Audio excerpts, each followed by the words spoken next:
नमो विष्णुपादाय कृष्णपृष्ठाय भूतले श्रीमते भक्तिवेदांत स्वामिनिति नामिने। नमस्ते सारस्वते देवे गौरवाणी प्रचारिणे निर्विशेष शून्यवादी पाश्चात्यदेशतारिणे। वाञ्छाकल्पतरुभ्यश्च कृपा सिन्धुभ्येव च पतितानां पावनेभ्यो वैष्णवेभ्यो नमो नमः। जय श्री कृष्ण चैतन्य प्रभु नित्यानंद श्री अद्वैत गदाधर श्रीवासादि गौर भक्त वृंद।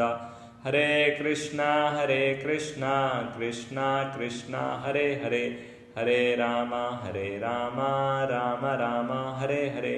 रामाय रामभद्राय रामचंद्राय वेदसे रघुनाथाय नाथाय सीताय पतये नमः। कूजन्तं राम रामेति मधुरं मधुराक्षरम् आरुह्य कविता शाखां वन्दे वाल्मीकि कोकिलम्। सभी भक्तों का स्वागत है। राम कथा पर चर्चा कर रहे हैं और आज से हम नया करेंगे अरण्य कांड। कल हमने अयोध्या कांड का अंतिम भाग में चर्चा किया था। इस प्रकार भगवान राम निश्चय करते हैं सभी सेजिस के साथ, क्योंकि वे सभी लोग उस स्थान चित्रकूट से आगे जा रहे हैं। भगवान राम भी निश्चय करते हैं कि उनको भी उस स्थान से आगे जाना चाहिए और रास्ते में मंदाकिनी नदी किस प्रकार से अपीयर हुई, माता अनुसुईया की कथा, इसके विषय में चर्चा करते हैं। और फिर उनसे मिलने के पश्चात बहुत सारे गिफ्ट्स और ग्रैटिट्यूड अपने हृदय में लेने के बाद उस स्थान से आगे बढ़ते हैं और वहाँ पर अयोध्या कांड की समाप्ति होती है। क्योंकि अब जो अंतिम कनेक्शन था भगवान राम का अयोध्या से, अब कोई और अयोध्या आने वाला कोई व्यक्ति, अयोध्या से अब कोई और इन्फॉर्मेशन, ये सब पूरी तरह से अब ख़त्म हो जाएगा और कह सकते हैं कि और डीप फॉरेस्ट में चले जाएंगे। अब अयोध्या का कोई कनेक्शन किस प्रकार से नहीं रहेगा और इसीलिए इस कांड का नाम अरण्य कांड है। अभी तक तो अयोध्या से किसी न किसी प्रकार से कनेक्शन रहा, भरत जी आए, फिर और लोग आए, लेकिन अब पूर्ण रूप से जंगल में, और यह कह सकते हैं कि वास्तविक वनवास जो अब और शुरू हो जाएगा, वन के अंदर ही रहेंगे। यहाँ से अरण्य कांड की शुरुआत होती है। भगवान राम, माता सीता और लक्ष्मण सेजिस के साथ दंडक अरण्य फॉरेस्ट या जंगल की तरफ जा रहे हैं। रास्ते में सेजिस उनको इस विशेष वन के विषय में बताते हैं कि ये इसका नाम कैसे पड़ा और यहाँ की क्या विशेषता है, इसके विषय में बताते हैं इक्ष्वाकु वंश के राजा, यानी उन्हीं के भगवान राम के उसमें बता रहे हैं, जैसे उसी में इक्ष्वाकु राजा जो है, उनके पुत्र थे जिनका नाम था दंड। तो स्वभाव से ही बहुत क्रूर किस्म का व्यक्ति था और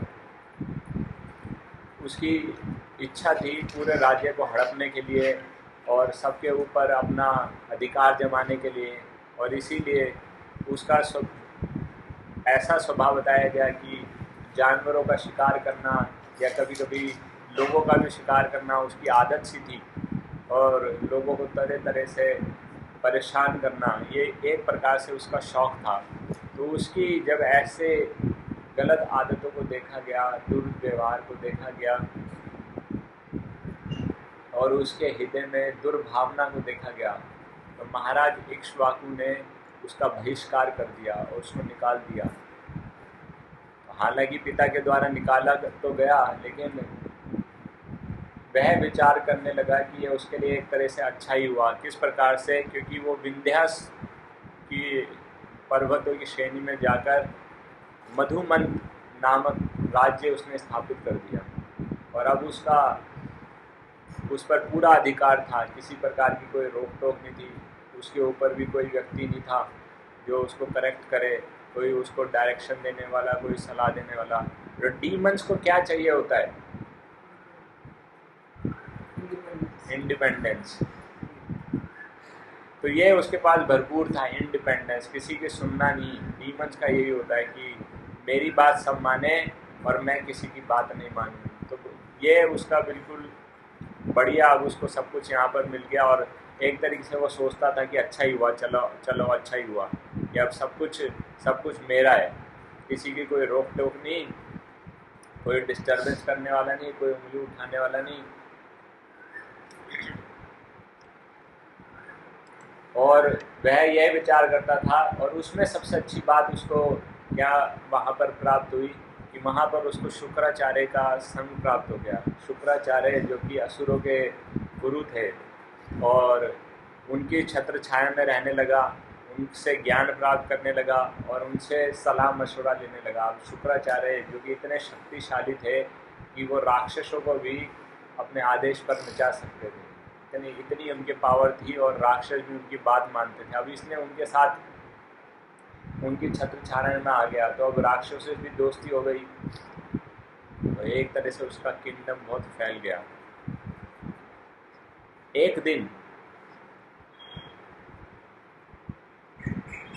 इस राजा दंड ने एक बहुत सुंदर स्त्री को नदी किनारे पानी भरते हुए देखा और उसकी तरफ तुरंत ही आकर्षित हो गया और काम के द्वारा प्रभावित होकर उसकी तरफ उसका पीछा करने लगा। और पीछा करते करते वह उसके घर तक आ गया, उस युवा स्त्री या कन्या के घर तक आ गया। और जब उसने देखा यह घर तो जाना पहचाना लग रहा है, अरे ये तो शुक्राचार्य का घर है। तो ये वो लड़की या वो स्त्री जिसका नाम अर्ज था, वह शुक्राचार्य की पुत्री थी। उसको लगा कि अरे ये शुक्राचार्य की पुत्री है, लेकिन वो काम के द्वारा इतना प्रभावित हो चुका था कि उसने इस बात को इग्नोर कर दिया और इस बात की कोई परवाह नहीं की यह शुक्राचार्य की पुत्री है। तो काम का यही प्रभाव होता है। जैसे काम के विषय में क्या बताते हैं, आवृतम ज्ञानम एतेना ज्ञानी नो नित्य वैरिणा काम रूपेण कौन्तेया दुष्पूरेण अनलेन चा।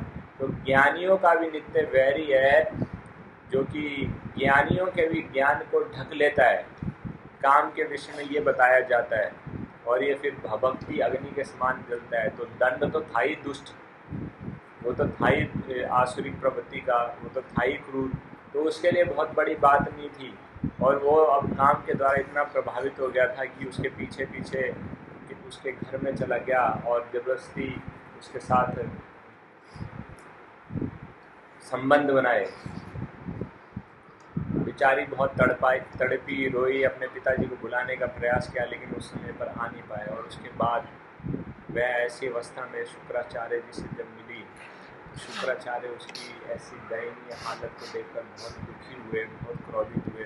उसके सारे वस्त्र फटे हुए थे, बाल सारे बिखरे हुए थे और जो कि बार बार रो रही थी। शुक्राचार्य जी उससे प्रश्न करें कि बताओ किसकी इतनी हिम्मत हो गई, किसने अपनी मृत्यु को बुलाया है, किसने अग्नि को से पंगा लेने का प्रयास किया है इस प्रकार से। और जब उसने बताया तो शुक्राचार्य जी को बहुत क्रोध आया। शुक्राचार्य ने कहा कि एक जानवर भी इससे ज़्यादा वफादार होता है, लॉयल होता है, ग्रेटफुल होता है। उसके साथ इतना सब कुछ किया, इतना सपोर्ट किया और उसने ऐसा कार्य, ऐसा दुष्ट या नीच कार्य किया है। तो वे कहते हैं जब शक्ति या पावर व्यक्ति के हाथ में होती है तो यह दो लोगों की रक्षा करने का काम करती है, लेकिन जब यह किसी के सर में चढ़ जाती है तो वह उसका दिमाग खराब करती है और उसके विनाश का कारण बनती है। और वो बताते हैं कि अपने आप को जो रिस्ट्रेन नहीं कर पाता या अपने आप को जो रिस्ट्रिक्ट नहीं कर पाता कि वो जानवर है और जानवर से बढ़कर कुछ नहीं है ना। तो वह मनुष्य नहीं हो सकता, क्योंकि एक यही एबिलिटी है जो कि मनुष्य और जानवरों में डिफरेंस करती है। मनुष्य अपने आप को कंट्रोल कर सकते हैं लेकिन जानवर अपने आप को कंट्रोल नहीं कर पाते, और यही वो नहीं कर पाया तो इसका मतलब वो जानवर के समान है। तो वो क्रोध में आकर शुक्राचार्य जी उसको श्राप देते हैं कि जैसे मैं इस स्थान को छोड़ूंगा, वो उसके राज्य को छोड़ूंगा तो अग्नि से वर्षा होने लगेगी, आसमान से अग्नि रूपी वर्षा होने लगेगी और जो कि सब कुछ जलाकर राख कर देगी। और जैसे ही उन्होंने उस स्थान को छोड़ा, वह पूरा इलाका, पूरा उसका क्षेत्र जलकर खाक हो गया। और जहाँ पर बहुत समय तक से उसका राज्य था, अब वहाँ पर से राख था। और बहुत समय के बाद अब वो एक फॉरेस्ट के रूप में आ गया। तो जिसका नाम रखा गया जहाँ पर कि दंडक अरण्य। अरण्य मतलब फॉरेस्ट, और दंड मतलब जो कि दंड, वैसे तो दंड से संबंधित था, दंड का राज्य जो अब जंगल बन गया। लेकिन दंड का एक और अर्थ सजा भी होता है।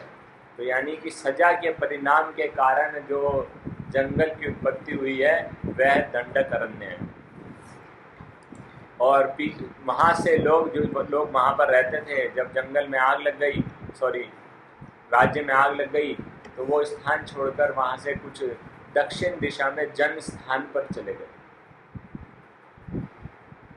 जन स्थान पे भगवान भी जाएंगे आगे रहने के लिए।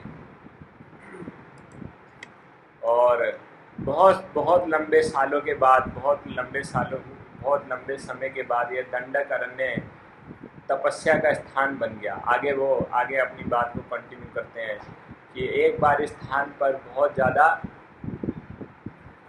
अकाल आ गया और धरती में पूरा सूखा पड़ गया, पेड़ सारे सूख गए, कोई फल का नामो निशान नहीं।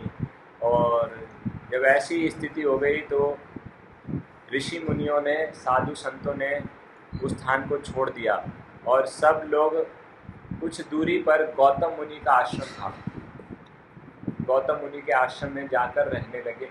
उनसे जाकर मिले और उनसे विनती की, क्या हम आपके साथ कुछ समय बिता सकते हैं? जब अकाल खत्म हो जाएगा तो हम इस स्थान से चले जाएंगे। गौतम मुनि ने उनका बहुत स्वागत किया और उनको बहुत अच्छी तरीके से फैसिलिटेट किया और उनको अपने साथ रखा। और कुछ समय बाद जब अकाल खत्म हो गया तो सभी साधु संतों ने, ऋषि मुनियों ने गौतम मुनि से आज्ञा मांगी कि अगर आप हमें आज्ञा दें तो हम वापस दंडक अरण्य में चले जाएं, अपने स्थान में वापस चले जाएं। तो गौतम मुनि ने चुप्पी साधे रखी, कुछ उत्तर नहीं दिया। शायद उनकी इच्छा नहीं थी, वो जाने नहीं देना चाहते थे, शायद उनको जो सेवा का मौका मिल रहा है।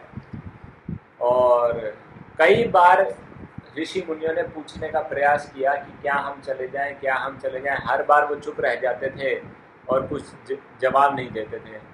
अब ये ऋषि मुनि, क्योंकि वो बहुत एग्जल्टेड पर्सनालिटी थे, बहुत सिद्ध पुरुष थे या सिद्ध संत थे, तो उनकी आज्ञा लिए बिना जाना नहीं चाहते थे और इतने लंबे समय तक उनको वहाँ रहना भी उचित नहीं लग रहा था। तो अब क्या करें, जाना भी चाहते हैं, परमिशन भी नहीं मिल रहा। तो उन्होंने सोचा कोई ना कोई तरीका अपनाना पड़ेगा। तो उन्होंने एक चाल चली, चाल या षड्यंत्र के समान उसको कह सकते हैं कि उन्होंने एक चाल चली। सोचा कि किसी न किसी ट्रिक से, चाल से हम यहाँ से निकल जाए। तो उन्होंने क्या किया, उन्होंने एक बहुत बूढ़ी गाय, जिसके अंदर जैसे बिल्कुल भी जान ना हो, उस गाय को गौतम मुनि के आश्रम में छोड़ दिया।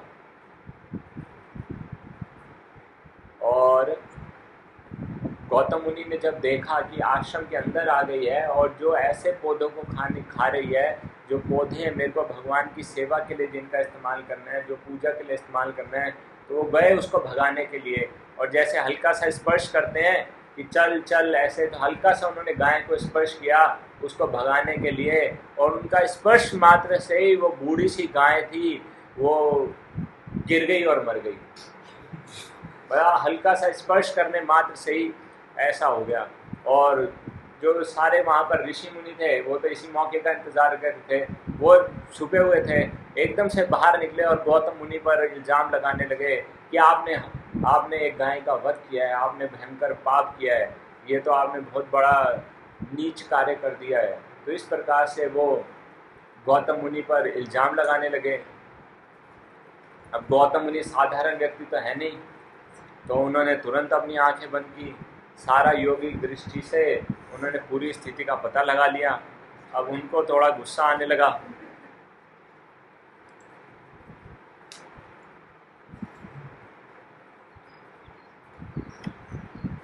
और उन्होंने गुस्से में सभी ऋषि मुनियों को श्राप दे दिया कि जिस दंडक अरण्य में तुम जाकर रहना चाहते हो, इतना ज्यादा लगाव है, तो मैं श्राप देता हूँ कि वो राक्षसों का घर बन जाए। और क्योंकि तुमने धोखा दिया है, चाल चली है ना, धोखा दिया है, चाल चली है, तो ऐसे ही राक्षस आएंगे जो कि चाल चलने में एक्सपर्ट होंगे, यानी धोखा देने में जो बहुत ज़्यादा एक्सपर्ट होंगे, और ऐसे पूरा दंडकारण्य ऐसे राक्षसों से भर जाएगा। अब उन लोगों को अपनी गलती का एहसास हुआ, गौतम मुनि से प्रार्थना करने लगे, कृपा की याचना करने लगे। तो गौतम मुनि ने कहा ठीक है, ये तब तक चलेगा जब तक भगवान राम स्थान पर नहीं आ जाएंगे।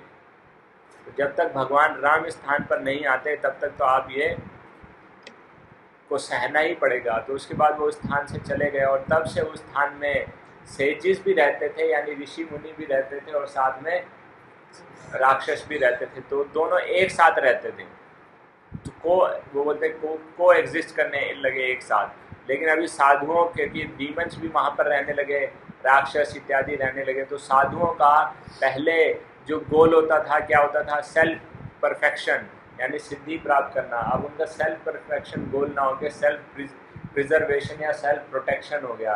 किस प्रकार से अपनी रक्षा की जाए, ये उनका गोल बन गया। अभी उनका फोकस परफेक्शन या सिद्धि की तरफ ना होकर अपनी प्रोटेक्शन पे ज़्यादा हो गया, क्योंकि डीमंस समय समय पर आते थे, राक्षस उनको मारते थे, दुर्व्यवहार करते थे, और उनके यज्ञ इत्यादि को, तपस्या को भंग कर देते थे, है ना। तो यहाँ पर जो ये डिमोनियक और सेंटली पर्सनैलिटी के एक साथ रहने की बात आती है, तो ये इसके विषय में बताते हैं कि कभी कभी ऐसा हो सकता है, जिसको हम अगर देखा जाए तो क्या कहते हैं, डिफरेंस इन ओपिनियंस, है ना, अलग अलग भी होती हैं। तो अलग अलग होने के बावजूद भी अगर रह पाते हैं तो वो क्या है, वो सेंटली लाइफ है, साधु का जीवन है। लेकिन अगर रह नहीं पाते, है ना, और अपनी ओपिनियन के सामने किसी और को टिकने नहीं देना चाहते, और अगर किसी की कोई अलग ओपिनियन होती है तो उसको हर तरीके से प्रयास किया जाता है कि इसको इस स्थान से निकाल दिया जाए, किस तरह से इसको दफा कर दिया जाए यहाँ से। तो वो क्या ओपिनियन होती है, वो आसुरिक प्रवृत्ति है, ठीक है। तो इसी तरह से जहाँ पर जब ये एक साथ रहने की बात आ रही है, तो हम अपने हृदय के अंदर भी देख सकते हैं कि हृदय के अंदर भी दोनों चीज़ें एक साथ हैं। अभी तो हमारी ऐसी स्थिति है, हम कह सकते हैं, हम ये तो नहीं कह सकते हमारे हृदय का पूरा शुद्धिकरण हो चुका है और उसमें किसी भी प्रकार की कोई दुर्भावना या कोई अनर्थ नहीं है, वो भी है। लेकिन अब हम क्या है कि पूरा हृदय अनर्थों से भरा हुआ है, ऐसा भी नहीं है। इतना भी अपने आप को वो नहीं करना चाहिए। क्यों?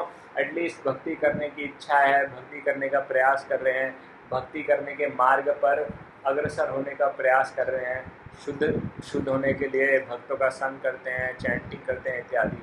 लेकिन फिर भी अनर्थ भी है, तो दोनों एक साथ ही रहते हैं, है ना। तो अभी ऐसी स्थिति है, तो कौन जीतेगा, है ना। ऐसे ही प्रश्न पूछा गया था। इस वजह से रुक्मिणी कृष्ण जी ने मायापुर में, जो चाइना इत्यादि में प्रचार करते हैं, कविचंद्र महाराज, हाँ, तो शायद उनसे कविचंद्र महाराज, उनसे प्रश्न पूछा था कि हमारे हृदय में दोनों ही इच्छाएं होती हैं, है ना, दोनों ही इच्छाएं होती हैं, तो कौन सी टिकेंगी? तो महाराज ने उत्तर दिया, द डिजायर्स वी कल्टिवेट। जिन डिजायर्स को हम सींचन करेंगे वो डिजायर बढ़ जाएंगी, और एक दिन उसी की पूरी फसल हो जाएगी और दूसरी खत्म हो जाएंगी। यानी अगर हम आध्यात्मिक इच्छाओं का सिंचन करते हैं तो एक दिन आध्यात्मिक इच्छाएं पूरी तरह से रह जाएंगी, और लेकिन अगर हम आसुरिक इच्छाओं का सिंचन करते हैं तो फिर एक दिन आसुरिक इच्छाएं पूरी तरह अपना घर कर लेंगी। और इच्छाएं किस पर निर्भर करती हैं?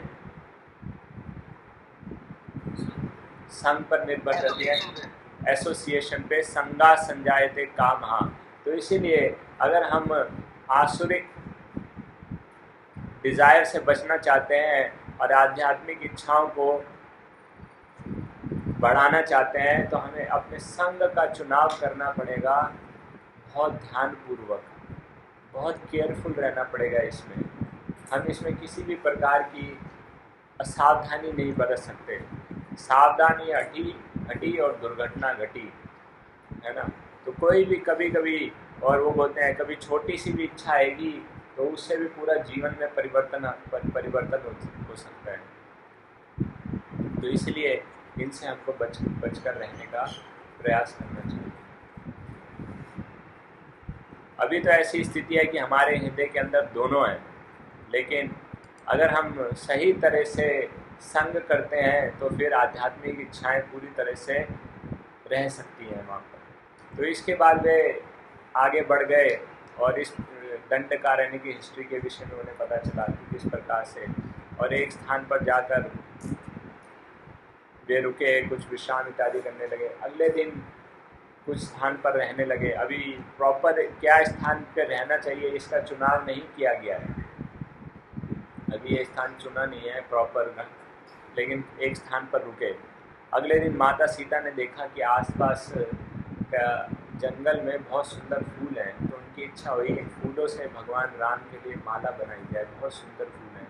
तो फूल चुनने के लिए वो पेड़ों के पास चली गई, और जैसे माता सीता फूल चुन रही हैं, अचानक पीछे से एक राक्षस के 2 हाथ आए और माता सीता को उसने पकड़ लिया और वो चिल्लाने लगी मदद के लिए। तो राम और लक्ष्मण भागे आए और देखा कि एक बहुत विशाल काय, मतलब कि जो जंगल में सबसे ऊंचा पेड़ था उससे भी कई गुना बड़ा उसका शरीर, इतना विशाल काय राक्षस वहाँ पर था जिसने माता सीता को उठा रखा था। वो इतना विशाल राक्षस था, उसकी कैसे पता चले कि उसके हाथ में एक तीर था, तीर या भाला जो भी कहेंगे उसको, spear, what you call spear, भाला या तीर, भाला। उसके हाथ में एक भाला था। तो वो भाले के अंदर उसने क्या पिरो रखा था, अगर उसको देखेंगे तो पता लगे कितना भयानक, इतना विशाल था। उसमें उसने कुछ शेर, चार टाइगर, 2 वॉल्स, है ना, 10 हिरन और एक हाथी का सर उस भाले में पिरो रखा था, और उसमें से खून निकल रहा था। इसका मतलब वो उनका वध अभी अभी करके आया है, और उसको हाथ में लेकर घूम रहा था। इतना भयानक, और फिर उसने माता सीता को उठा लिया।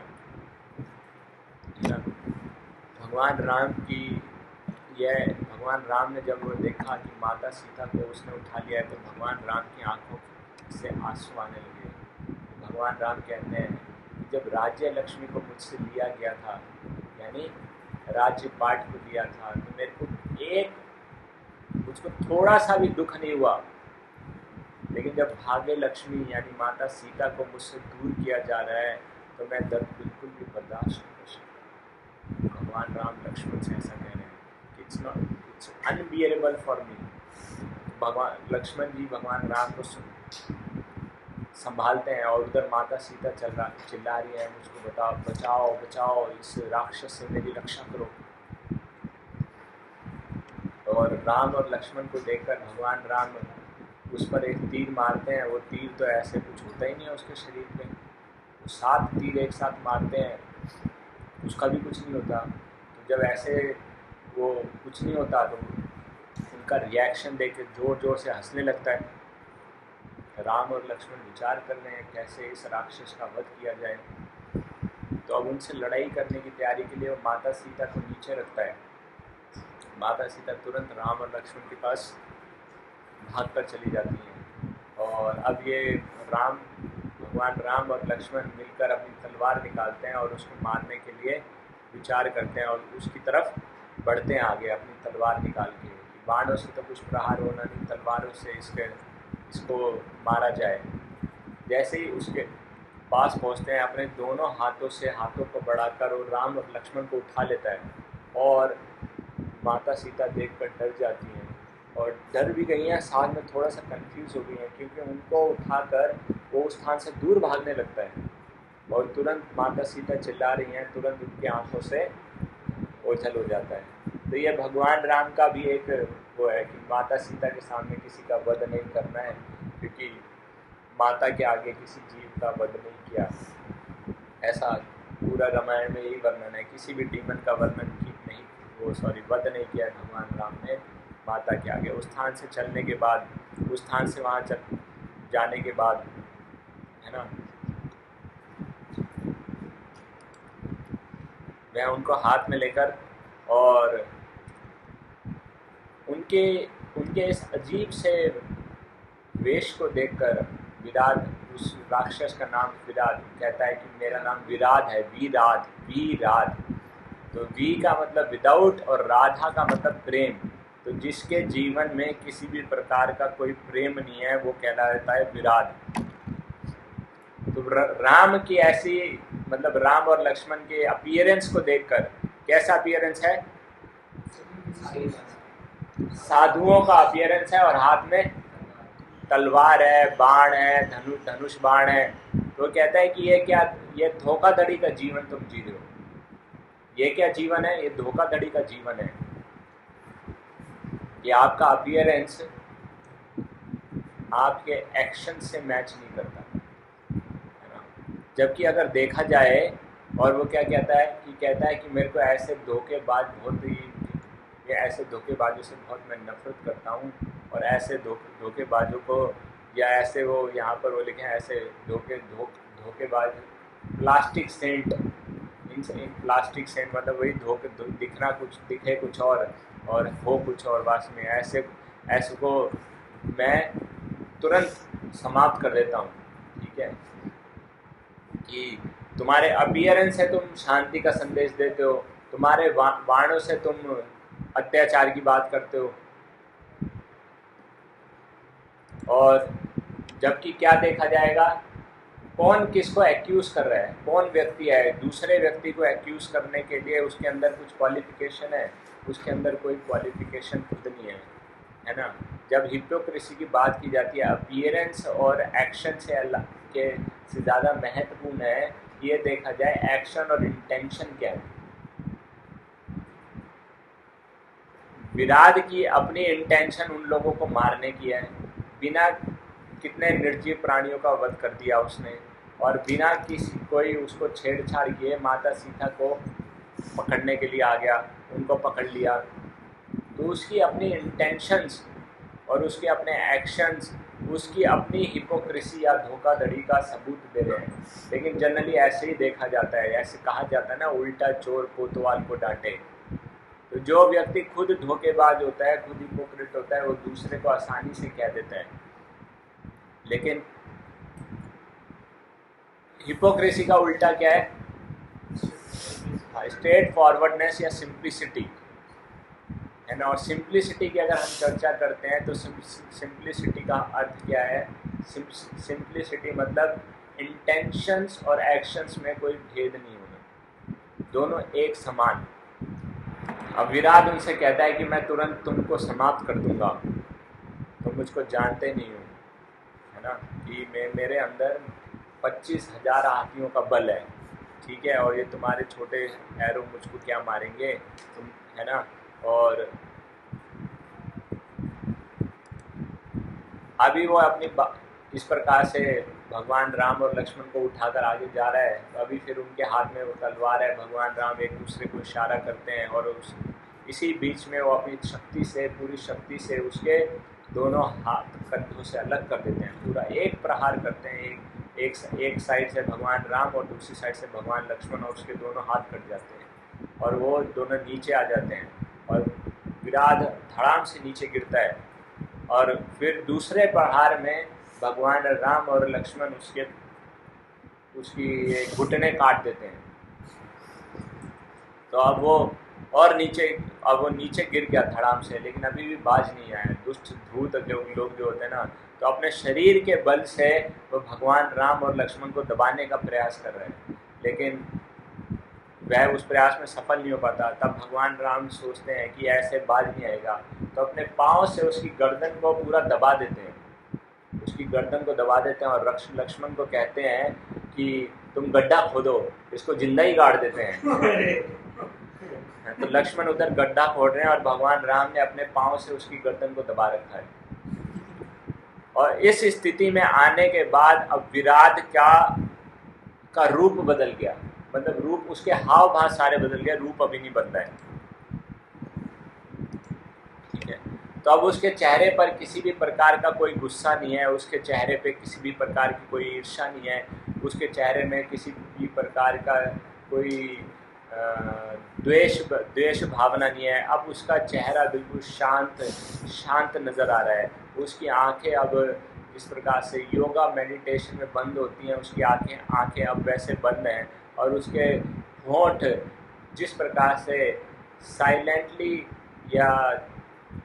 साइलेंटली मंत्रों का उच्चारण कर रहे हो, ऐसे उसके होंठ चल रहे हैं। ठीक है, और फिर वो आंखें खोलकर भगवान राम से कहता है, भगवान से कि हे मेरे प्रभु, आप आखिरकार मेरे जीवन में आ ही गए, अब आप मेरे को दबा दीजिए, जिंदा कर दीजिए और मुझको इस शरीर से छुटकारा दिलाइए। और फिर अपनी स्टोरी, अपनी कथा बताता है कि मैं एक वास्तव में मैं एक गंधर्व हूँ जिसका नाम था तुम्बुरु नाम का गंधर्व था, और मैं बहुत सुंदर था, और मेरे अंदर गंधर्वों में सिंगिंग एबिलिटी भी बहुत ज़्यादा होती है, बहुत सुंदर गाते हैं गंधर्व, मतलब बहुत सुंदर म्यूजिशियन, सिंगर्स इत्यादि, डांसर्स इत्यादि। उसके साथ साथ उनका रूप भी बहुत सुंदर, आकर्षित करने वाला होता है। बोला तो ये दोनों चीज़ें मेरे को प्राप्त थी। इसके साथ साथ जो मुझको प्राप्त हुआ कि मैं कुबेर का पर्सनल असिस्टेंट बन गया, तो अब मुझको पोस्ट और पोजीशन भी मिल गई है ना। लेकिन उससे क्या है कि इन सब के कारण मेरा दिमाग खराब हो गया, वो खुद ही बता रहे हैं। ठीक है, और मैंने क्या किया, मैंने अपने ड्यूटी का त्याग करके, अपने कर्तव्य का त्याग करके, वो क्या बोलते हैं, आनंद या फन को, खेल कूद को ज़्यादा इम्पोर्टेंस दी, ज़्यादा प्रायोरिटी दी, और मैंने अपनी जिम्मेदारियों का त्याग करके इंद्रिय तृप्ति को ज़्यादा महत्व दे दिया।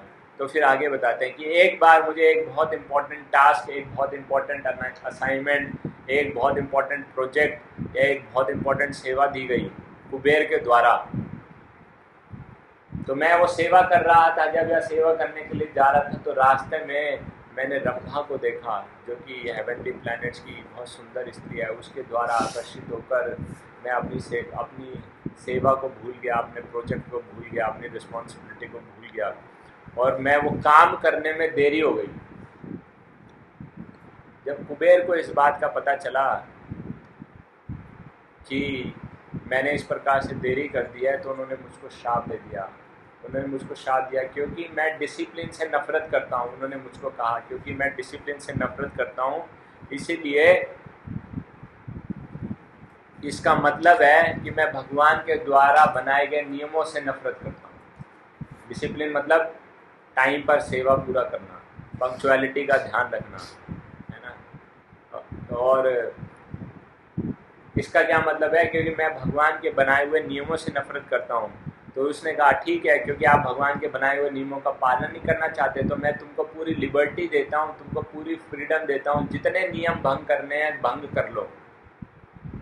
तो उसने मुझे यहाँ पर दंड करने में नियम भंग करने वाला राक्षस बनाकर भेज दिया। एक सेवा करने में थोड़ी सी लेट हुआ था। कितने बड़े कर्ज का उसको सामना करना पड़ा।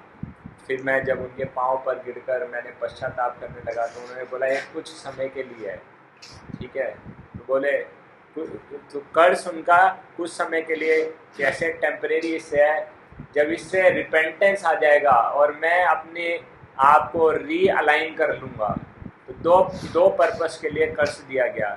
जब मैं पश्चाताप कर लूँगा और अपने जीवन को दोबारा सही ट्रैक पर ले आऊँगा या रीअलाइन कर लूँगा, ठीक है। तो ये पर्पस था, लेकिन वो कैसे होगा, अब कर लूँगा नहीं, ये पर्पस है। लेकिन वो तो होगा ही जब भगवान राम मेरे जीवन में आ जाएंगे और जब वो मुझको जिंदा दबा देंगे, जब जिंदा गाड़ देंगे, तब मेरे को उससे मुक्ति मिलेगी। ठीक है। तो लेकिन कर्ज से क्या चीज़ डेवलप होनी चाहिए कि एक तो रिपेंटेंस होना चाहिए, अपनी गलती का एहसास होना चाहिए, और दूसरा दोबारा ऐसी गलती नहीं करेंगे और अपने जीवन को सही मार्ग पर ले आएंगे, रीअलाइन कर लेंगे, ये सीख लेनी चाहिए। और एक और शिक्षा जो प्राप्त होती है कि हमेशा अपने कर्तव्य पर ध्यान केंद्रित रखना चाहिए, हमारा फोकस लूज नहीं होना चाहिए, और कभी भी डिस्ट्रैक्शंस के द्वारा आकर्षित नहीं होना चाहिए, नहीं तो हमें बहुत बड़ी समस्याओं का सामना करना पड़ सकता है। फोकस को कभी लूज नहीं करना चाहिए, है ना। फोकस के विषय में क्या बताते हैं भगवद गीता में? व्यवसाय आत्मिका बुद्धि एकहा कुरु नंदना बहुशाखा अनंतस्य बुद्धि ऑफ साई नाम, कि व्यवसाय आत्मिका बुद्धि एकहा ही कुरु नंदना, की एक सिंगल पॉइंटेड अटेंशन होना चाहिए अपने लक्ष्य को हासिल करने के लिए। अगर हमारी अटेंशन डाइवर्टेड होगी तो हम अपने लक्ष्य को हासिल नहीं कर सकते। तो विश्वनाथ चक्रवर्ती ठाकुर बताते हैं इसका प्रैक्टिकल एप्लीकेशन बताते हैं कि हमको कैसे जानना है। वो बताते हैं गुरु मुख पद्मा वाक्या चित्ते ते करिया क्या आर ना करिए हम आशा, कि हमारा पूरा जीवन अलाइन होना चाहिए गुरु के इंस्ट्रक्शंस के साथ। तो हमारे लिए वो सिंगल पॉइंटेड अटेंशन या सिंगल पॉइंटेड फोकस किस ऑब्जेक्ट पे होने चाहिए, हमारे लिए वो गुरु के निर्देश हैं। और वो फोकस कैसा होना चाहिए? वो फोकस ऐसा होना चाहिए जैसा कि अर्जुन का वो पक्षी की आंख को भेदने के लिए था, कि जब द्रोणाचार्य जी ने सबको टास्क दिया कि बताओ इस पक्षी की आंख को भेदना है, क्या दिखता है? युधिष्ठिर को बुलाया गया, क्या दिखता है? चिड़िया दिखाई दे रही है। जी गुरुदेव, चिड़िया दिखाई दे रही है। और क्या दिखाई दे रहा है? पेड़ दिखाई दे रहा है। बोले रहने दो, आपसे नहीं होगा। दुर्योधन आया, तुमको क्या दिखाई देता है? गुरुजी मुझको चिड़िया दिखाई दे रही है, मुझको फल दिखाई दे रहे हैं। गुरुजी मुझको आपके चरण दिखाई दे रहे हैं। गुरुजी ने बोला साइड हो जाओ। अर्जुन को बुलाया गया, अर्जुन तुम्हें क्या दिखाई देता है? गुरुजी मुझको चिड़िया की आंख दिखाई दे रही है। अर्जुन तुम्हें और क्या दिखाई देता है? क्षमा चाहता हूँ गुरुजी, मुझको सिर्फ चिड़िया की आंख दिखाई देती है।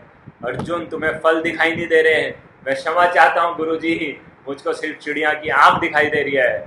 गुरुजी ने बोला लगाओ निशाना, और सीधा निशाना लगाया और चिड़िया की आंख। तो ये फोकस, ये अटेंशन होना चाहिए, कुछ और दिखाई नहीं देना चाहिए। दिस इज कॉल्ड व्यवसाय आत्मिका बुद्धि एका ही कुरु नंदना। नहीं तो बहुत टेम्पटेशंस होंगे, बहुत डिस्ट्रैक्शंस होंगे, कभी भी हम उनके द्वारा प्रभावित हो सकते हैं।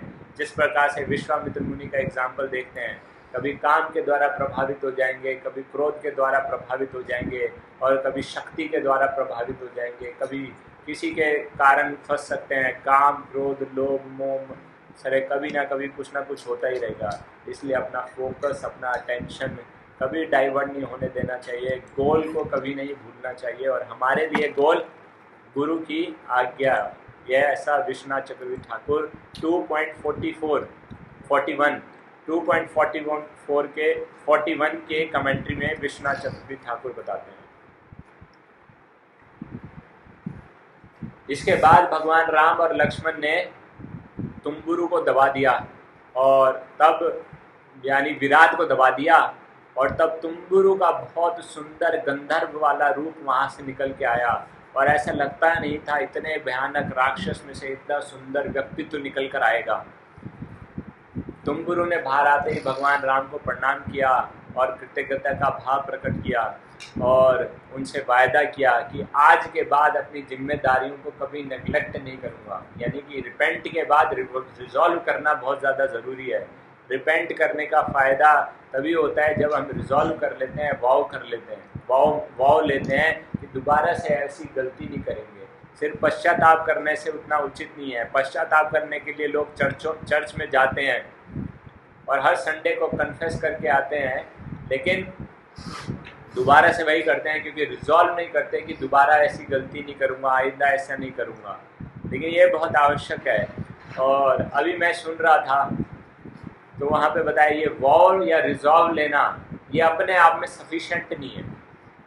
ये तभी हम पालन कर पाते हैं जब इसके साथ साथ हमको फेवरेबल एनवायरनमेंट मिलता है। अनफेवरेबल एनवायरनमेंट में मुश्किल हो जाता है अपने वॉव को कैरी कर पाना या फुलफिल कर पाना। जैसे इसका हम बहुत सरल तरीके से देख सकते हैं, निर्जला एकादशी रखनी हो, अकेले में बहुत टेंशन होता है, लेकिन भक्तों का संग हो तो पता नहीं चलता। तो यह हर चीज़ पर लागू होता है, हर वाव पर लागू होता है।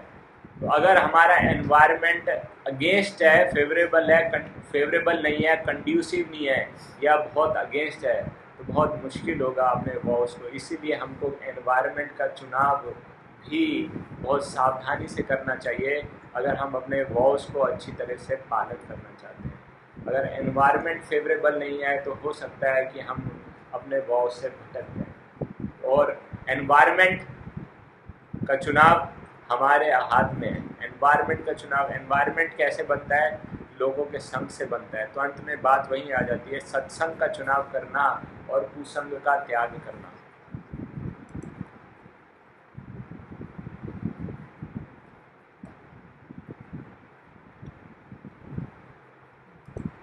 और इसके बाद भगवान राम से प्रार्थनाएं करने के बाद भगवान राम से तुंगरू कहता है कि मेरे पास आपको देने के लिए सिर्फ दिशा के अलावा और कुछ भी नहीं है जो मैं आपको अर्पण कर सकता हूँ। तो बताते हैं कि यहाँ से कुछ ही दूरी पर सरभंग मुनि का आश्रम है। सरभंग, सारभंग या सारभंग, सरभंग मुनि का आश्रम है, आप वहाँ चले जाइए। ठीक है। तो उसका वध करने के बाद भगवान राम और लक्ष्मण वापस आते हैं, माता सीता से मिलते हैं जो स्थान पर बैठी हुई रो रही थी, तो उनको कंसोल किया जाता है और उस प्रकार से वो दिन निकल जाता है। अगले दिन तुम्बुरु के बताई हुई दिशा की तरफ भगवान राम और लक्ष्मण और सीता जाते हैं। कम से कम 12 माइल चलने में उनको पूरा दिन निकल जाता है और सूर्यास्त का समय आ जाता है। और सूर्यास्त के समय पर वो सरभंग मुनि के आश्रम के बाहर पहुंच जाते हैं। आश्रम के बाहर पहुंचकर देखते हैं कि एक गोल्डन रथ वहां पर खड़ा हुआ है और उसमें जो घोड़े हैं उसके पांव जमीन पर नहीं लग रहे और वहां पर ऐरावत हाथी भी बंधा हुआ है। तो भगवान राम कहते हैं हो ना हो इंद्र यहाँ पर आए हैं शायद ऋषि मुनि का दर्शन करने के लिए या सरभंग मुनि से मिलने के लिए। तो भगवान राम माता सीता और लक्ष्मण से कहते हैं कि आप इसी स्थान पर रुकिए,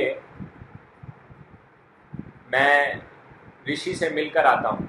तो उनको बाहर खड़ा करके वे अकेले अंदर चले जाते हैं। तो जब भगवान राम एंटर कर रहे होते हैं, इंद्र बाहर आ रहे होते हैं, तो दोनों की आपस में मुलाकात होती है, लेकिन इंद्र उनसे आई कांटेक्ट को अवॉइड करके तुरंत निकल जाते हैं। भगवान राम से मिलते नहीं है, जैसे क्या किया पहचाना नहीं, कुछ नहीं किया, उनसे आंखें मिलाई नहीं, आंखें चुराकर निकल कर चले गए। और भगवान राम सरभंग ऋषि के कॉटेज में प्रवेश करते हैं, आश्रम में प्रवेश करते हैं। सरभंग मुनि जैसे ही उनको देखते हैं उनसे कहते हैं मुझे पता था आप आएंगे, आप जरूर आएंगे, मैं जानता था आप आने वाले हैं। और फिर वो भगवान राम को तुरंत प्रणाम करते हैं। और सरभंग मुनि देखने में बिल्कुल एक जिस प्रकार से हड्डियों का ढांचा लगते थे, लेकिन उनके चेहरे का तेज यह बताता था कि वो बहुत ही महान संत हैं या बहुत ही सिद्ध साधु हैं।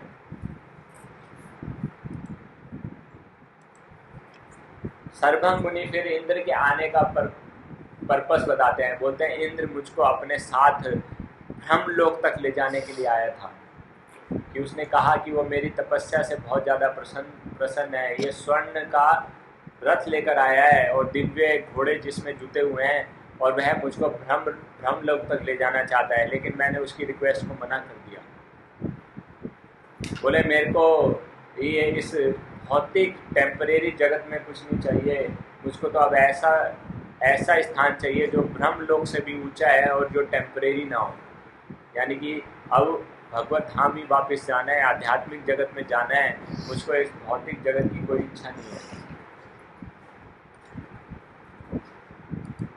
और फिर उसके बाद सरभंग मुनि कहते हैं कि मेरे पास जो मेरा पोजेशन है, मेरी तपस्या की सारी शक्ति है ना वो मैं आपको देता हूँ। तो मैं आपको अपनी तपस्या की सारी शक्ति मैं आपको देता हूँ। तो भगवान राम उनके हृदय में छुपे हुए थोड़े से अहंकार, प्राइड को या ईगो को समझ जाते हैं। भगवान राम उसको कहते हैं मैं क्षत्रिय हूँ, क्षत्रिय दान स्वीकार नहीं करते, और वो भी ब्राह्मण से किसी प्रकार से दान नहीं स्वीकार करते। मैं यह सब अपने आप प्राप्त करूँगा। ठीक है, मैं तो आपसे सिर्फ एक विनती करता हूँ कि आप मुझको रहने के लिए कोई सुंदर या रमणीक या सुरक्षित स्थान के विषय में बता दीजिए। जब यह मना किया जाता है इस प्रकार से तो सर्वज्ञ मुनि को तुरंत अपनी गलती का एहसास हो जाता है कि भगवान राम ने उनकी बातों में छिपे हुए जो सूक्ष्म भी अहंकार भी है उसको भी देख लिया। ठीक है, कि उनका क्या अहंकार था कि ये शक्तियाँ मैंने अपने तपोबल से अर्जित की हैं, कि मैंने किया है, अहम ममेति, मेरे द्वारा किया गया है ना। करता हम इति मन्यते, कि ये मेरे द्वारा अर्न की गई ऑस्टेरिटीज हैं, और क्योंकि ये मेरे द्वारा अर्न की गई हैं मेरे को अधिकार है इसका कि मैं ये भगवान राम को दे सकता हूँ। ये अधिकार ऐसे करके, क्योंकि ये मैंने अर्न किए हैं, मेरी हैं और मैं ये दे सकता हूँ, तो ये अहंकार भगवान राम ने तुरंत उनके अंदर देख लिया, है ना। जबकि एक भक्त का क्या भाव होता है, भक्त भगवान को अर्पण तो करता है, तो वो क्या भाव है, वो ये जानता है कि भगवान आत्मा राम है, उनको किसी चीज़ की आवश्यकता नहीं है, वो पूर्ण रूप से संतुष्ट हैं, उनको हमारी ऑफरिंग की आवश्यकता नहीं है, हमारी पूजा की आवश्यकता नहीं है। लेकिन ऑफरिंग किस लिए की जाती है? प्रहलाद महाराज ये प्रार्थनाओं के अपनी प्रार्थनाएं नरसिंह देव जी से करते हुए बताते हैं कि निज लाभ पूर्णो, कि अपने व्यक्तिगत लाभ के लिए भगवान को अर्पण किया जाता है, भगवान को आवश्यकता नहीं है। तो हम भगवान को क्या दे सकते हैं? भगवान को कुछ नहीं चाहिए। इस बात की पुष्टि होती है ईश्यवासम इदम सर्वम, सब कुछ तो भगवान का है, तो हम क्या भगवान को दे सकते हैं? लेकिन भगवान को क्या चाहिए? पत्रम पुष्पम फलम तोयम में से बताते हैं भाव चाहिए, है ना। उसमें 2 बार बताया गया कि भगवान भाव को देखते हैं, लेकिन यहाँ पर सर्वज्ञ मुनि का भाव देख लिया भगवान ने। क्या भाव है? अहंकार का भाव आ रहा है, इसलिए रिजेक्ट कर दिया। इसीलिए यह भाव दुर्योधन के अंदर भी देखा भगवान ने, इसलिए दुर्योधन के 56 भोग को मना किया। और यही प्रेम का भाव और सेवक का भाव विदुर और विदुरानी में देख लिया, इसलिए उनके यहाँ जाकर केले या केले के छिलके वो खाए, स्वीकार किए। महाभारत में मैंने पढ़ा तो उसमें केला लिखा है, फेमस क्या है? केले के छिलके फेमस हैं, बड़ा छिलके का वर्णन नहीं आता। I mean, जो भी है कि अगर ऐसा डिफरेंसेस आते हैं तो बोलते हैं शास्त्र भेद होगा या कल्प भेद होगा। बोले पद्म पुराण में ऐसा है और उसमें ऐसा है। जो भी हो, महाभारत जो कि that is in Veda base, उसमें इस प्रकार से वर्णन नहीं है। जो भी है सिंपल ऑफरिंग, हम ये तो समझ ही सकते हैं 56 भोग के सामने सिंपल ऑफरिंग को भगवान ने स्वीकार किया क्योंकि भाव था। और यहाँ पे सर्वज्ञ मुनि का भाव तुरंत देख लिया, भाव नहीं था तो भगवान ने उनको स्वीकार नहीं किया। ठीक है, तो डोनेशन या जो ऑफरिंग है ना, कि वो कब स्वीकार की मतलब वो कब मानी जाएगी, वो पूर्ण हो गई है। ऑफरिंग कब ऑफर्ड होती है? जब उसको लेने वाला स्वीकार कर लेता है। लेकिन जब लेने वाले ने मना कर दिया तो वो ऑफरिंग कंप्लीट नहीं हुई। इसलिए हर का भाव ज़्यादा इम्पोर्टेंट है। कि जैसे हम कृष्णा कॉन्शियसनेस की बात करते हैं तो कृष्ण के साथ साथ कॉन्शियसनेस भी ज़्यादा इम्पोर्टेंट है। अभी मेरे को कोई बता रहा था, भक्ति शास्त्री में यही चर्चा हुआ है ना, ये अभी पीछे 1-2 दिन में, कि क्या करते हो इससे ज़्यादा महत्वपूर्ण है किस कॉन्शियसनेस में करते हो, किस भाव में करते हो, ये ज़्यादा महत्वपूर्ण है। तो किस भाव से अर्पण करते हो? भगवान तो सूखा भी खा लेते हैं, सनातन गोस्वामी से घोर रूखा सूखा भी खा लेते थे, नमक का भी, बिना नमक का भी खा लेते थे, लेकिन भाव बहुत महत्वपूर्ण है। ठीक है, और यहाँ पर अगर देखा जाए तो अपनी सारी तपस्या का फल दे रहे हैं भगवान ने, उसको भी स्वीकार नहीं किया क्योंकि भाव।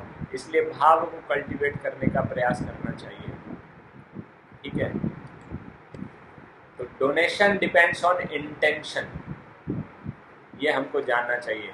और जब donation is contaminated with pride, तो हमको क्या जानना चाहिए कि रिफ्यूजल और denial is sure, it won't be accepted, इसको स्वीकार नहीं किया जाएगा when it is contaminated with pride. जब देने का भाव आ जाएगा, है ना, कि मैं दे सकता हूँ, मैं भगवान को दे सकता हूँ। कुछ लोग होते हैं ना, आते हैं भगवान के ऊपर पैसे बांटते हैं और उड़ाते हैं, तो वो भी यही भाव प्रकट करता है। तो ये भाव भक्तों का भाव नहीं है, वो भगवान के चरणों में अर्पण करने का भाव होता है ना। जैसे कहते हैं, मेरा तेरा तुझको अर्पण, क्या लागे मेरा, है ना। तो ये भाव होना चाहिए। ये प्रार्थना नहीं भी बोले तो कोई भी बात नहीं है, कोई बात नहीं है ना। कि जो ये भाव है सब कुछ भगवान का ही है, भगवान को अर्पण करने के लिए, और मैं दे रहा हूँ, ये भाव से बिल्कुल बचने का प्रयास करना चाहिए।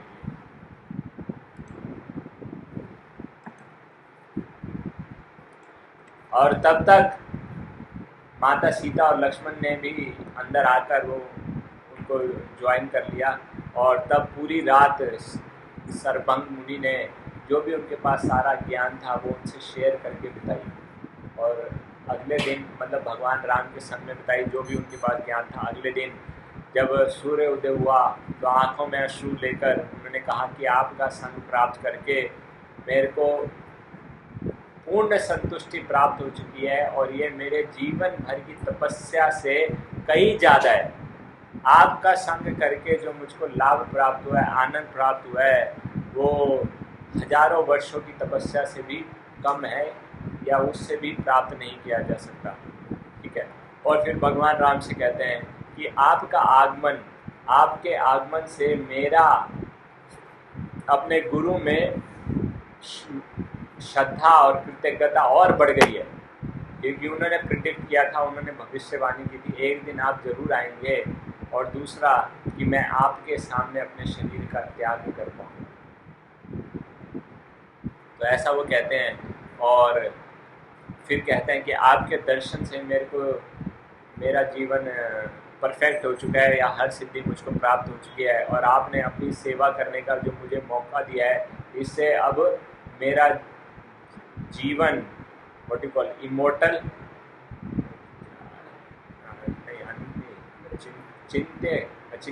अचिंत्य हो गया ना, इमोर्टल, सत हो गया है, यानी शाश्वत। यस, अब मेरा जीवन शाश्वत हो गया है, क्योंकि आपने अपनी सेवा करने का मौका मुझे दिया है, और आपके दर्शन से मेरे को हर प्रकार की सिद्धि प्राप्त हो चुकी है। ठीक है। और फिर कहते हैं कि यहाँ से कुछ दूरी पर सुतीक्ष्णा नाम के एक महान साधु रहते हैं, बहुत ही उच्च कोटि के साधु हैं, आप उनसे जाकर मिलिएगा। और फिर वह अपनी आंखें बंद करते हैं और अपने शरीर में यौगिक अग्नि को प्रकट करते हैं, उनसे उनका पूरा शरीर जल जाता है, और वो यौगिक अग्नि उनके शरीर तक ही लिमिटेड रहती है, आसपास के स्थान को नहीं जलाती कि शरीर जला तो आसपास की झोपड़ी भी, उनका आश्रम भी जल गया। और यहाँ तक कि ऐसी दिव्य अग्नि थी वो, जब शरीर जल गया तो राख भी प्रकट नहीं हुई, पूरा उनका शरीर जल गया। और फिर उनसे एक दिव्य रूप निकला, और जो आध्यात्मिक जगत की तरफ चला गया। ठीक है। और सरभंग, यहाँ पे उनके नाम का मतलब प्रकट होता है। भंग मतलब, हाँ, जिसने अपने शरीर को भंग कर लेना, या नष्ट कर लेना, या जला लेना, है ना। सार मतलब शरीर, जिसने अपने शरीर को भंग कर लिया, तो इसलिए उनका नाम सरभंग ऋषि है। ठीक है। अभी प्रश्न ये आ सकता है कि जब वो जा ही रहे थे, आश्रम भी खाली हो गया था, वहाँ पे आग भी नहीं लगी थी, तो उन्होंने अपना आश्रम को भगवान राम को ये क्यों नहीं कहा कि आप यहीं पर रुक जाइए, यहाँ रह सकते हैं, मैं तो जा रहा हूँ छोड़ के। तो इसके विषय में बताते हैं कि जैसा पहले वर्णन आया जन्म स्थान के विषय में, कि जन्म स्थान एक विशेष स्थान है, और अभी जो भी साधु मिलेंगे वो हर व्यक्ति भगवान राम को जन्म स्थान जाने के लिए प्रेरित करेगा। ठीक है। जन्म स्थान की तरफ उनको इंस्पायर करेगा कि आप वहाँ जाइए और वहाँ रहिए। तो जन्म स्थान में आखिर ऐसा क्या है, उसकी क्या कथा है, उसकी क्या लीला है, उसमें क्या खास बात है, इसकी चर्चा हम कल कंटिन्यू करेंगे। आज के लिए इतना ही। So any question, doubt, clarification? Yes Prabhu ji. That was different incident actually. एक तरीके से वो उन्होंने भगवान राम देना चाहते थे है ना, और वो लेना नहीं चाहते थे। That is different. तो अगर आप उस कॉन्टेक्स्ट में देखेंगे कि वो भगवान राम का ही एक तरीके से, तो वो आप देना चाहते हैं आप और लेना नहीं चाहते, तो आप बोलेंगे अच्छा अच्छा ठीक है, अब मेरा हो गया ना, चलो अब मैं आपको देता हूँ। तो वो इस तरीके से है। लेकिन अगर वैसे देखा जाए तो ब्राह्मणों से ब्राह्मण की किसी प्रॉपर्टी को नहीं लिया जाता, या एक बार जो ब्राह्मण का हो जाता है उसको वापस भी नहीं लिया जाता है। ये राजा नृग की कथा हम पढ़ते हैं कि गलती से ऐसा हो गया, तो बेचारे को गिरगिट छिपकली बनना पड़ा। तो वो उनको दिया गया दान वैसे वापस नहीं लिया जाता। और क्षत्रिय का धर्म यही बताया जाता है कि वो दान करते हैं, ब्राह्मणों को दान दिया जाता है धर्म के अनुसार।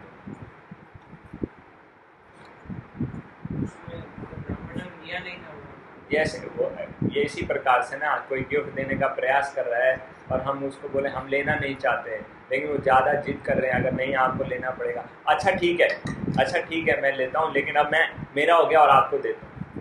तो ये वो इस प्रकार से भाव है। ठीक है, Hare Krishna. You devotees have any questions?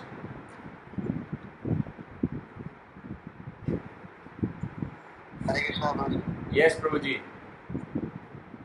प्रभु जी, जैसे कि अभी हम देख रहे थे कि उनका कोई मेडिकल डिजायर नहीं था, वो चाह रहे थे कि उनको हायर मतलब कि एटर्नल लाइफ चाह रहे थे, तो फिर भी इंद्रदेव उनके पास आए। थोड़ा सा मैं समझ नहीं पाया, उनको तो प्लीज करने के लिए वो प्रेयर से नहीं कर रहे थे। इंद्रदेव ने उनको कहा कि मैं बहुत खुश हूँ आपकी तपस्या से, तो मैं आपको कुछ ऑफरिंग देना चाहता हूँ, ब्रह्मलोक लेके जाना चाहता हूँ। लेकिन वो तो उसके लिए एस्पायर नहीं कर रहे थे, ये was aspiring for eternal life. ठीक बात है। समझने हाँ ठीक बात है। ऐसा नहीं है कि जो शुद्ध भक्ति के लिए प्रयास कर रहा है उसके मार्ग में अल्योरमेंट्स नहीं आएंगे या ऑब्स्टेकल्स नहीं आएंगी। तो ये उनके पास एक मौका था, या एक अल्योरमेंट के रूप में उनके सामने आया। जैसे यहाँ पर हम उनको देख सकते हैं, ब्रह्म लोक का मौका दिया गया, उनको ऑफर दिया गया। अगर वो ऑफर स्वीकार कर लेते तो फिर भगवान राम का दर्शन और आध्यात्मिक जगत को प्राप्त न कर पाते। लेकिन उन्होंने क्योंकि उसको स्वीकार नहीं किया, टेम्पटेशन के भाव में भय नहीं,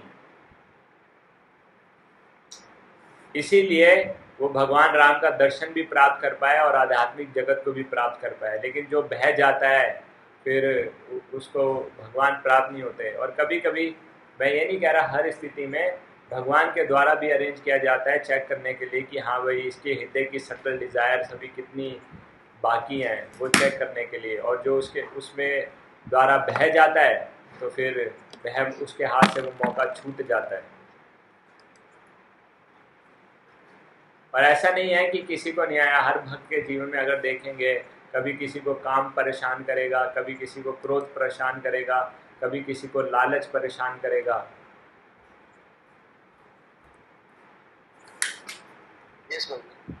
तो ये ऑब्स्टेकल्स, ये अल्योरमेंट्स आते रहेंगे जीवन में। तो लेकिन भक्त को सतर्क रहना होगा, जैसे हमने चर्चा किया, टेम्पटेशन से बहना नहीं होगा और फोकस रखना होगा। ठीक है, ये इसी संदर्भ में, इससे पहले के संदर्भ में तुम गुरु के केस में यही तो चर्चा किया है।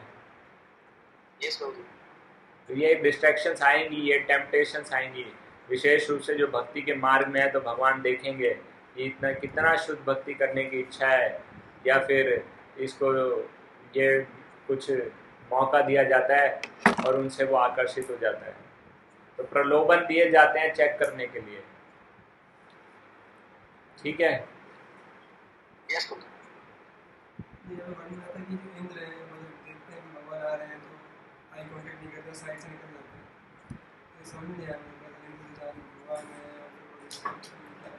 मुझे भी समझ में नहीं आया, लेकिन इंद्र का व्यवहार अगर देखो तो हजारों जगह पे इंद्र का व्यवहार समझ में नहीं आया। अगर इंद्र का आप देखोगे व्यवहार ऐसा ही है, बार बार माफ़ी मांगते हैं, फिर भगवान से युद्ध भी कर लेते हैं, भगवान के चरणों में गिरते हैं, फिर एक पारिजात के लिए भगवान से युद्ध कर लेते हैं, भगवान की फिर पिटाई करते हैं, फिर भूल जाते हैं वो। इंद्र को इसलिए प्योर डिवोटी की कैटेगरी में नहीं रखा गया है, इंद्र सकाम भक्त है, लेकिन बहुत हाईली एलिवेटेड पोजीशन है, इंद्र बनना कोई आसान नहीं है, और लेकिन वो सकाम भक्त की कैटेगरी में आते हैं, प्योर डिवोटी की कैटेगरी में नहीं आते। डेमीगॉड्स, कुछ डेमीगॉड्स हैं प्योर डिवोटीज, लेकिन इंद्र उस कैटेगरी में नहीं आते। नारद मुनि हैं, हनुमान जी हैं, शिव जी हैं, देव यमराज जी हैं, they all are pure devotees, not Indra is not in that category. तो इसके विषय में डिटेल वर्णन तो नहीं दिया है कहीं पे, मैंने पढ़ा भी नहीं है कि वो क्यों देखते नहीं है, लेकिन वो चले गए वहाँ से। उनका व्यवहार है ही अजीब सा थोड़ा सा, अगर देखोगे इनका व्यवहार हर जगह अजीब सा ही है, थोड़ा स्ट्रेंज है, शायद कुछ स्पाइस अप करने के लिए कथा में, I mean can't say much. और भी प्रश्न था कुछ? सीताराम लक्ष्मण हनुमान की जय, जगत गुरु शील प्रभुपाद की जय, निताई गौर प्रेमानंदे। हरि हरि बोल।